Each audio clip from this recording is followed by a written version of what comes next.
સુરેન્દ્રનગર કલેક્ટરની ઈડીની રેડને લઈને ગાંધીનગર ખાતેથી રાજ્યના પ્રવક્તા મંત્રી જીતુ વાઘાણીએ માહિતી આપતા જણાવ્યું છે કે સુરેન્દ્રનગર કલેક્ટર કચેરીમાં ઈડીની રેડ થઈ છે. તે સરકારની ઈચ્છા શક્તિ હોય ત્યારે જ આવી કાર્યવાહી થાય છે. જે પણ મામલો હશે તે તપાસ પૂરી થયા બાદ ખ્યાલ આવશે. ઈડી સહિતની એજન્સી સ્વતંત્ર છે. કોઈપણ અધિકારી હોય તેની સામે ઈડી પૂરી કાર્યવાહી કરી શકે છે તેમ તેઓએ જણાવ્યું હતું. આ માહિતી તેઓએ 25 ડિસેમ્બરના બપોરે 2:30 વાગે આપી હતી.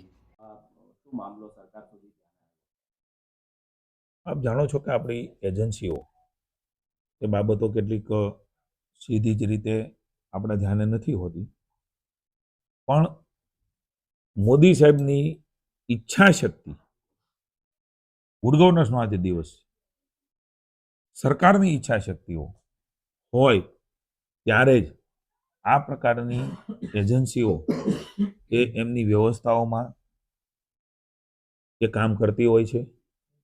જે કાંઈ સત્ય, જે કાંઈ ઘટનાઓ છે એ સમયે એજન્સીઓ દ્વારા બહાર આવશે ને એજન્સીઓ કહેશે.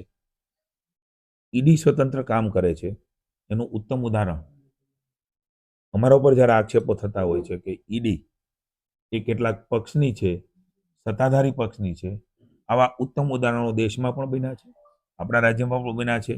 અને કાયમ મોદી સાહેબ અમિતભાઈ કહેતા હોય છે કે આ એજન્સીઓ સ્વતંત્ર છે. આ એજન્સીઓની સ્વતંત્રતાના કારણે જ આ પ્રકારની બાબતો દેશમાં ઘટનાઓ બને ત્યારે ઈડી એમાં ઇન્વોલ્વ થતી હોય છે.